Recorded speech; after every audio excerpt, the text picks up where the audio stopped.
Hello, everyone, and welcome back to the Fashion Files podcast with me, your host, Jelena. This week, we are at an exciting episode. This is our last episode of 2020, so I'm going to be taking a break for a few weeks. You will not be hearing from me on here. You can definitely keep in touch on Instagram and Twitter at the Fashion Files podcast. You guys already know, but I'm going to be taking a few weeks off just to spend time with family, regroup, and definitely plan out more content for 2021. I'm super excited to be working with some guests in the new year, new topics, dive more into research. I have one podcast concept that I've been working on for like the past 2 weeks, and it's going to take a lot more research, but we're getting there. So, lots of new exciting stuff to expect from the podcast in 2021. But this episode is the last one of season 1. So 2021 will be season 2 officially. So get excited for it. And with all that being said, let's get into the podcast episode today.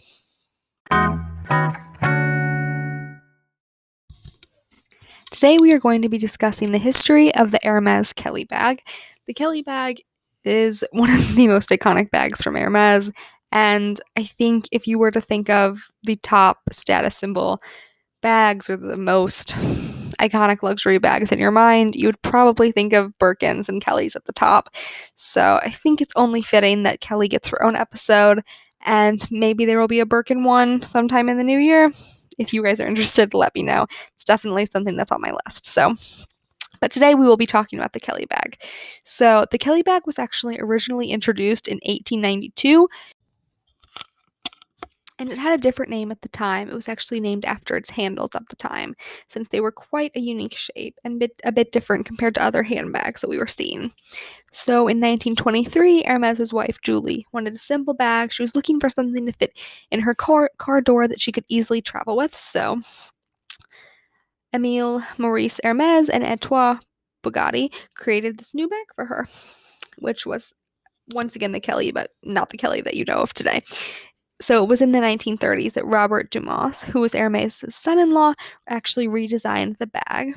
And he also changed the name a little bit. His name was Sac de Paix, which, once again, my pronunciation will not be perfect. It will not be anywhere close to perfect. I'm really trying my hardest, so give me a little bit of grace.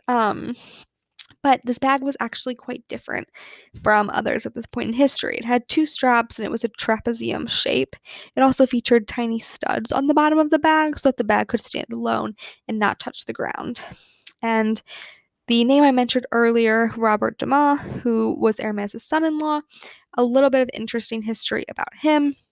So he actually took on the head executive and artistic role at Dior after the death of his grandfather, Emile Maurice Hermes. That was in 1951. So under him, at the beginning of his role, sales were starting to really slow down, and the ateliers really had less and less that they were making and producing each year. But he was the one who actually introduced belts and bags to the brand, and he really kept these accessories still on brand with the brand's tradition, but he did add a lot of different things like scarves, belts, bags, and he decorated them with all of the brand sort of iconic pieces. So think of the bridles, the horse spits, and the saddles, all of those things that really are reminiscent of Hermes. He added those and kept those really still as an integral part of the branding. The bag was then gifted to Grace Kelly to wear in Alfred Hitchcock's To Catch a Thief film. The costume designer for this production was actually Edith Head, and she especially went to Paris to pick out a lot of pieces for the film at the Hermes store. So there were a lot of Hermes accessories on set, but Grace Kelly really gravitated towards the Kelly bag as we know it today.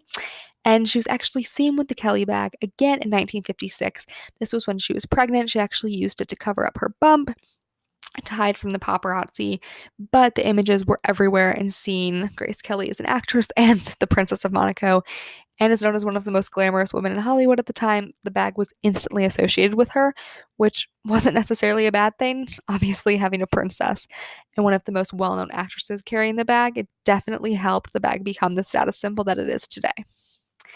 It was then in 1977 that the bag was officially renamed the Kelly bag, so it did take some time.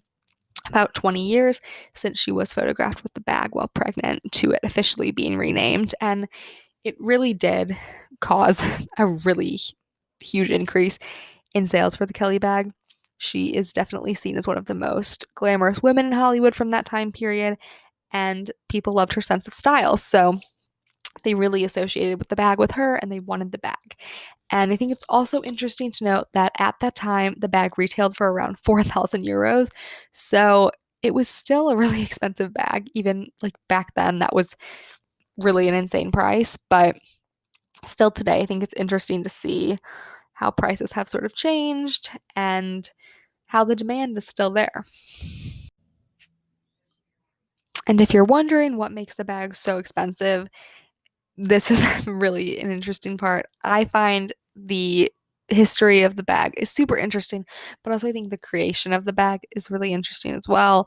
Where the craftsmanship comes in and where that high price does come from is super interesting to me. Obviously, there's a markup associated with that, a probably huge markup, but still, I think it's interesting to dive in and see what makes this bag so luxurious, what makes it such a status symbol, and how has it gotten to that price tag. So, the Kelly bags are actually all created by artisans at Hermes, and they can take anywhere from 15 to 35 hours to produce, depending on the size, materials, hardware, etc. So, the bags are actually worked on by a single artisan from start to finish, so you can ensure that the quality is going to be really impeccable because the artisans are all masters at leatherworking, and they actually must meet specific requirements before they begin working on the bags after they're hired by Hermes. So after they're hired, Hermes has the artisans spend around 2 years working and learning as apprentices in Hermes's own leather schools in France. It's in these leather schools that they learn alongside senior leather teams at Hermes how to sew Hermes's signature saddle stitch and how to cut the different skins. So it really is a labor of love creating each of these bags by these just one artisan each. So if you are interested in knowing more about the history and creation of the bags, I have been reading a book lately that I'm going to be talking about in a future episode, but it is the book Deluxe How Luxury Lost Its Luster by Dana Thomas. It's a really good book so far. I'm about halfway through, a little more than halfway through, and there's one chapter in particular on handbags that talks a lot about Hermes and why their handbags are at the top of the luxury market in handbags and what makes them a luxury item and what sets them apart from everyone else. And one of the big things is the artisans that are creating them, the craftsmanship, and the Hermes workshop, which is a little bit outside of Paris, I believe. There's more information in that chapter if you are interested. I will try to leave a link to the book, or I'll leave just some information about the book in the description. So if you guys are interested in reading that, it's a great book for anyone interested in fashion as well. It's super interesting. So definitely check that out if you're interested for more information.